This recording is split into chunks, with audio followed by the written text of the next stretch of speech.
Hello, fellow folks in the internet, and welcome back to another edition of the ONETA Show, brought to you by PTE Creative. As always, I am your host, Evan Davies, but we have business to attend to, so we need to get to it. We are reviewing the brand new Deadpool and Wolverine on this show. Spoilers ahead. I will do another warning, but spoilers ahead. And we're going to be talking about some news and notes coming out of San Diego Comic Con as we got a return some big hitting news items. Without further ado, let's go to our review of Deadpool and Wolverine. Like I said, Deadpool and Wolverine. Spoilers ahead. We'll be talking in generalities as much as I can, but spoilers will be ahead. Cameos will be spoiled. Everything's going to be talked about as much as I can. Where to begin?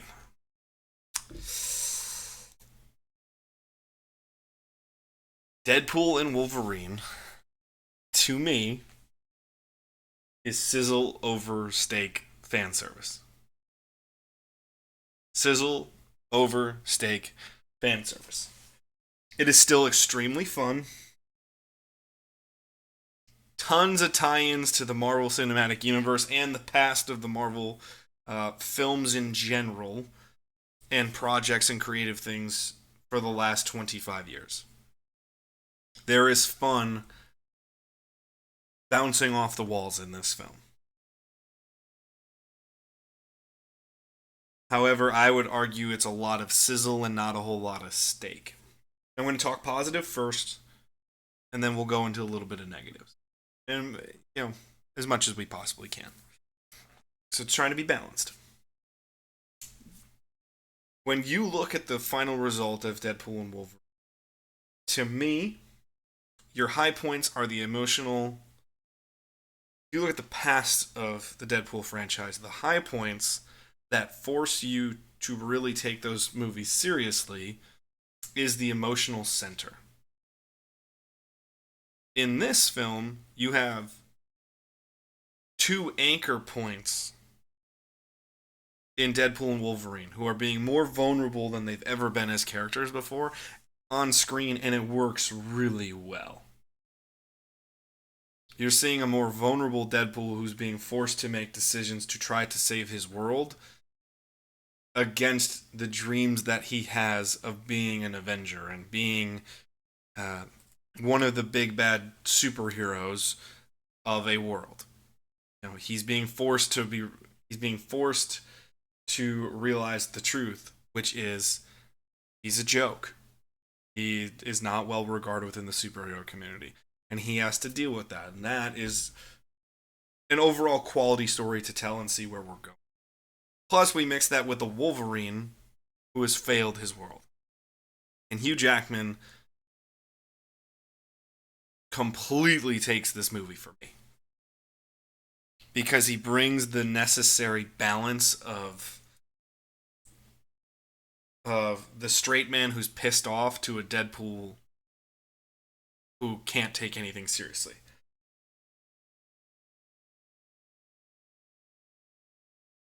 But the issues that I have with this film come from the fact that there isn't an emotional center in terms of what are we really fighting for. Now, a lot of people going to the film, my wife included, argued with me afterwards, like, "Oh, well, no, you have all the past history and you have all this, and you know this. That's what they're fighting for." You know what Deadpool's goals are. I'm not saying you don't know his goals. However, you have a real emotional issue in the fact of why is he fighting for this now? For instance, Deadpool 1, why is he fighting? Why is he continually doing what he is doing, even to his own detriment? It's to get back with Vanessa. It is to further his life and be with the person that he loves. That's the real story of Deadpool. Center, which is all surrounded by the insanity of the character that we all love and know. Deadpool 2, it's a family movie. He's fighting for the sense of what a family could be in his world. With Russell, with the death of Vanessa, what is his purpose? And he's finding a purpose as a member of a family. With Russell, with Colossus, with Negasonic, with Yukio, all those characters, he has an emotional center to gravitate towards. That's his major goals. Great. What is his emotional center in this film? He's given a mission. Oh, you have to save your world. Okay, cool. And you think that immediately should take care of it, and it just, for me, it lacks that. Doesn't quite have that. But that issue is surrounded by vulnerability in two characters that work really, really well together, with two characters, two actors who have incredible chemistry together, which are then further surrounded by a ton of fun. So it's the counterbalance that you have to play with this. Is I feel this is the weakest of the three Deadpool films, while still knowing there are high points and highlights of this movie that make it a worthwhile watch and are incredibly fun. But right away, you get Deadpool playing with the TVA. He has to go find Wolverines. You get multiple different iterations of Wolverine. All the Wolverines that you've wanted to see. Classic John Byrne fighting the Hulk. Yes, that happens in this movie, technically. Age of Apocalypse Wolverine, who's missing a hand. When he's left for dead on the X. Henry Cavill makes a cameo as Wolverine to play to the secrets of the internet. All of that happens to find a Wolverine, and he finds a Wolverine who's constantly wearing a suit that you've always wanted him to wear, you just don't know why. And then he realizes, oh wait, the TVA that he's working for is a bunch of bullshit because it's not the actual TVA. It's a really interesting dichotomy to find a failing Wolverine who's the hero, and Deadpool hails him as this hero, and the Wolverine that we get in this film is not the Wolverine of our past. We get the Wolverine of failure, who's walked away from Scott and Jean and Storm and Beast and everybody else that's mentioned in this film. He fails them because he refuses to be a part of a team. And he even states that. I was too embarrassed to show that I wanted to be a part of this team. So there's emotionality in both of their characters, and you're seeing Wolverine cutting straight to the bone with insults towards Deadpool. The entire TVA, rogue TVA, read by Mr. Paradox, that are all treating Deadpool as a joke, and that he doesn't matter. And he's put in this place where he doesn't matter, and he has to find his purpose again. And Wolverine just straight up says, "You're a fucking clown. You don't matter." And then he's forced to reckon with that. That's all tremendous stuff. So the pieces are there. I'm just not thinking the entire culmination is there. But it's incredibly, incredibly fun film with fan service cameos everywhere. We see Sabretooth, we see Toad, we see Pyro from the original X-Men series. You can see it in this still frame right away. There's another one of the early mutants from First Class. There's an early Blade from the television series in there. Juggernaut is in there.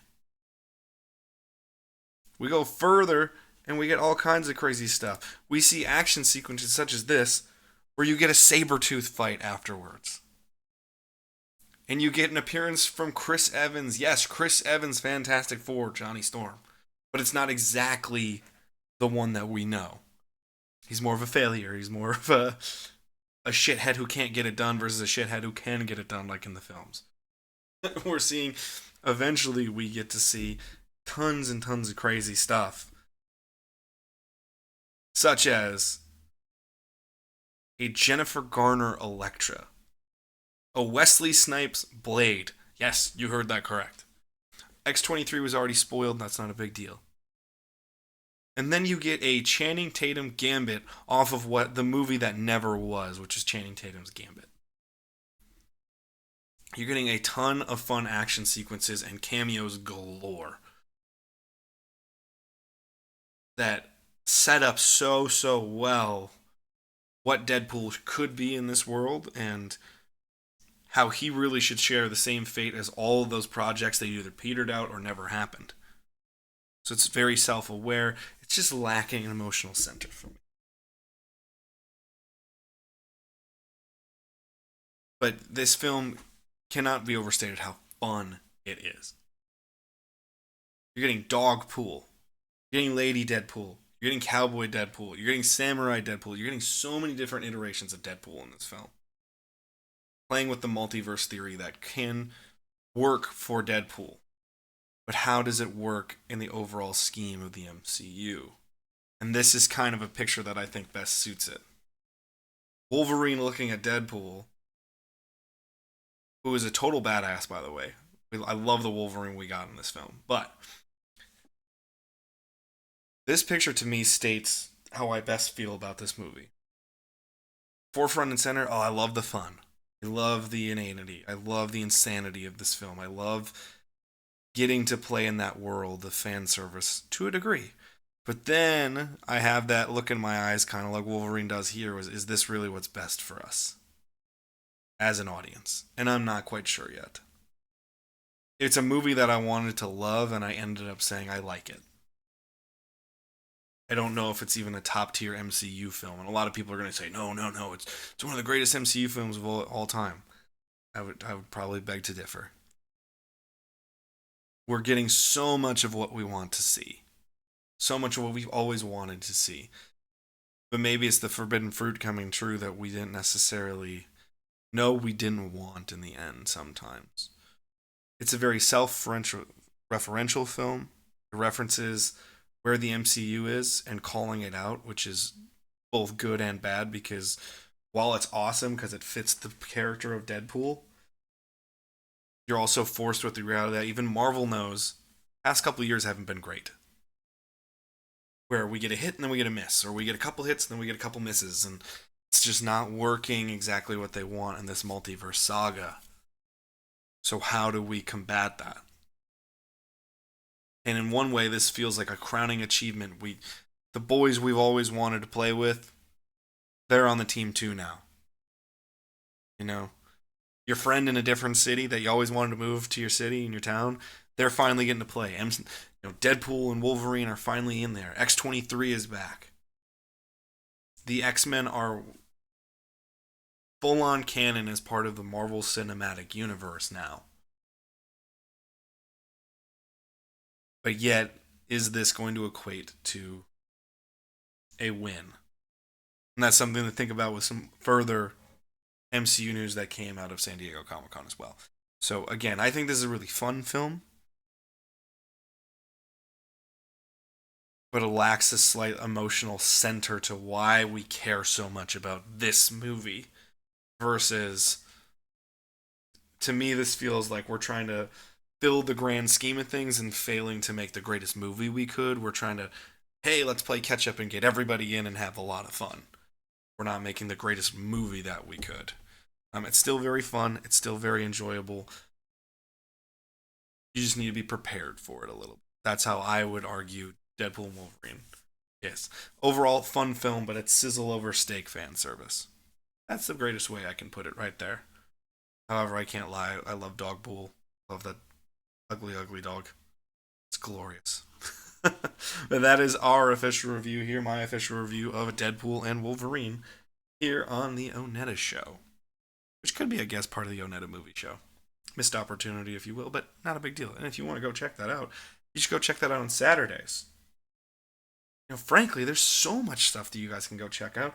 You should go do that as soon as you possibly can after this episode. Such as Mondays, you can get new Pokemon card pack openings. The new set coming out is really cool. Could be fun. Already have one up of the new set. It's really fun. Tuesday, you're already here. You already know it. You already love it. It's the ONETA flagship show. It's the ONETA show. Rotating topics. A lot of fun. Wednesday, it's the Fakemon videos. You're getting part of the Pokemon Bliss and Oblivion project. Entering the Halzari region, which is so much fun to unveil that artwork and these new Pokemon to you. Thursday, it's the ONETA football show, and the brand spanking new expansion series is starting. They're starting the NFL expansion project, showing how could the NFL expand internationally, how could it grow even bigger than it already is. That's going to be a lot of fun starting that show this Thursday on the ONETA football show. Then Friday, you get a bunch of really cool rotating shows. You get the ONETA adventure show. You get the ONETA brick builders show. The adventure show, we're going all kinds of travel, all kinds of places to go. Last episode was about the Grand Canyon. New one coming out soon is going to be about Bryce Canyon. out in Utah. A lot of fun there. It's one of my most underrated and favorite parks there are. The ONETA Brick Builders Show. We're going over a bunch of Lego builds, having a lot of fun with that. Pokemon pack openings could be there. Yu-Gi-Oh card pack openings could be there. Even a little bit of Lorcana could be in there. And a bunch of fun specialty projects are all coming your way on Fridays. And like I said, as a part of everything, you can go see the ONETA movie show, which is available every Saturday now. And this coming Saturday, August 3rd, that is correct. August 3rd, we are continuing our big box office series, and we're talking all about the cinematic masterpiece that is 1982's E.T. So it's a lot of fun to go back and yesteryear. But if you want more content from us and you're enjoying what you're seeing, go check out all of these great shows and these pieces of content at PTE Creative. You can find that all on YouTube. Podcasts are on Spotify. You can go see stuff on our socials on Instagram and TikTok. Give us a like, comment, subscribe, and help us out. But we're going to continue on, and we got news from San Diego Comic-Con, so let's get down to it. Biggest news out of Comic-Con is the state of the MCU. Completely changing now. Again, we got news on, not news, but we got an update on Captain America Brave New World, which I am actually excited for. Apprehensive, but I'm excited for. I love Captain America. I love Sam Wilson's character in the MCU. We got an update on Thunderbolts. And by update, I mean we got to meet the cast a little bit. Cool. Then we got some bigger news. Fantastic Four, which is still coming out in 2025, which is insane to me. That they're starting shooting, as of recording this, tomorrow. So when this episode debuts is the first day of shooting on Fantastic Four, and they are still debuting that movie in 2025.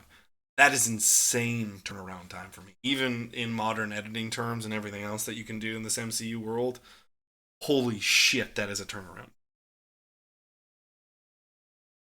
And we got the big announcement of Robert Downey Jr.'s return to the MCU. So on the Captain America Brave New World front, we already know what we're getting. It's the apprehensive continuation.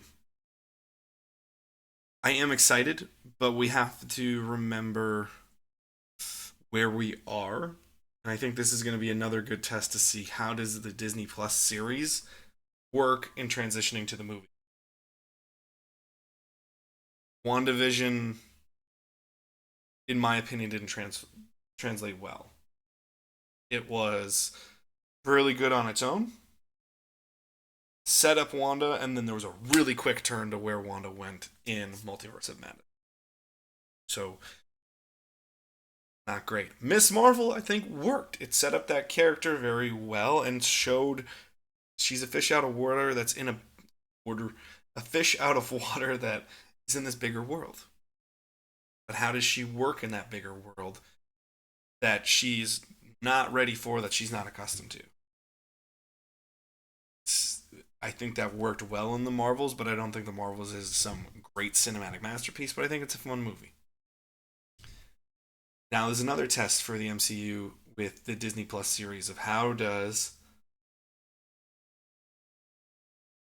Captain America Brave New World transition our new Captain America of Sam Wilson into this world where he is Captain America.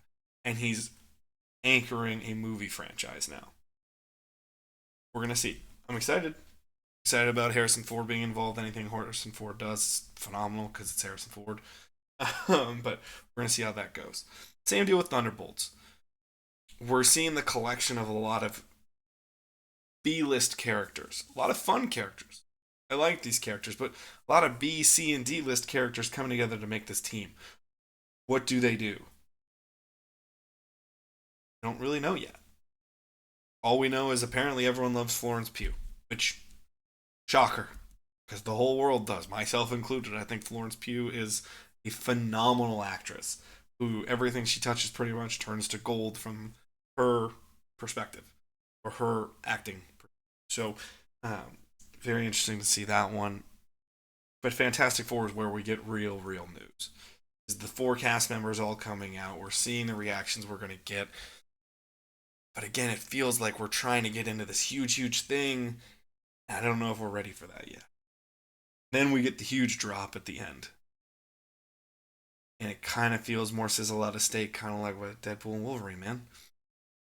We have the return of Robert Downey Jr. into the MCU, and he's playing Victor Von Doom. They said Victor Von Doom, Doctor Doom. He's returning in the brand new Avengers Doomsday, which is coming in 2026, which sets up Avengers Secret Wars in 2027. And it's.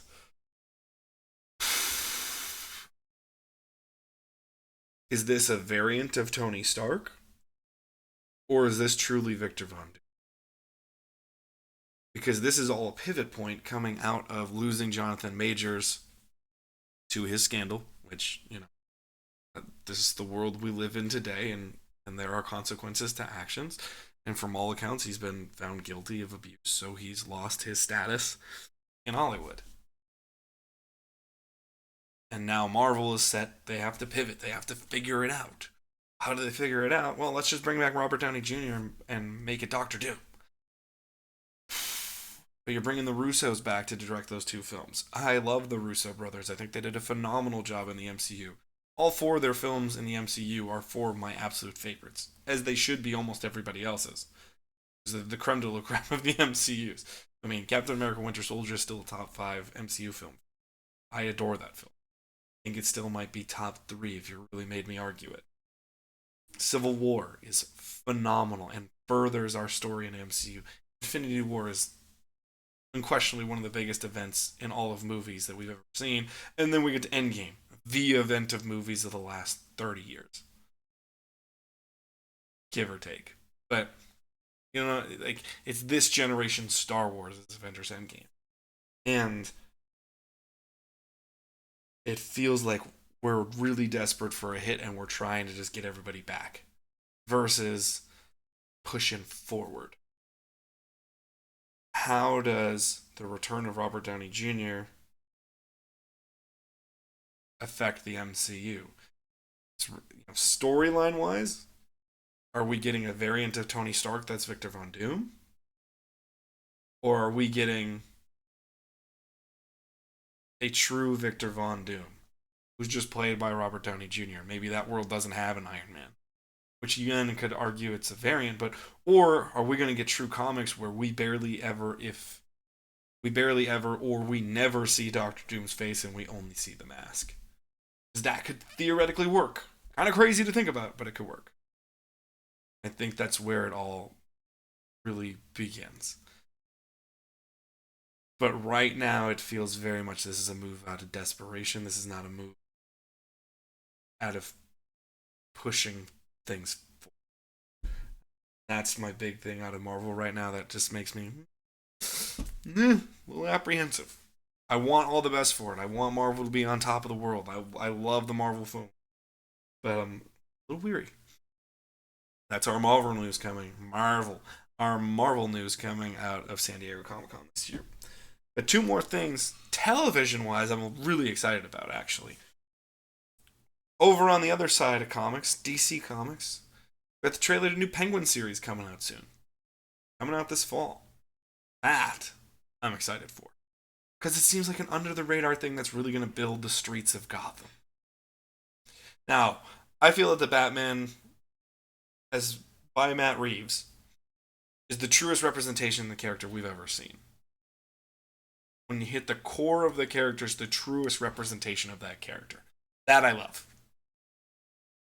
The Gotham he has set up is great, and I'm excited to see where they go. But this is going to start telling you the fallout of the Riddler's attack. Where do we go from there?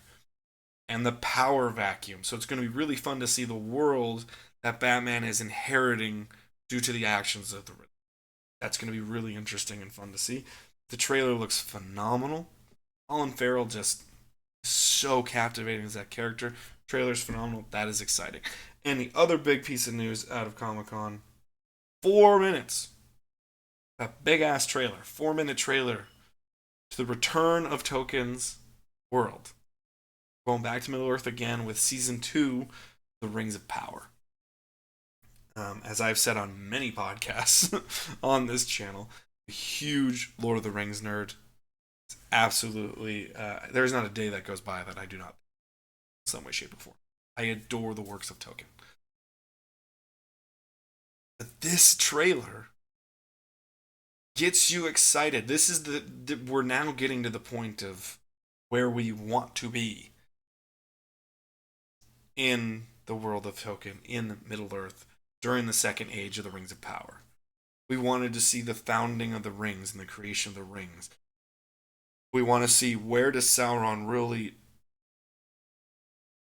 root himself across Middle Earth, and how do we see the effects of that? And we're ready for that. Season 1, ultimately, I understand that it's extremely hit or miss. There's a lot of fun there, but there's a lot of myself included. As a viewer, I was like, I like it.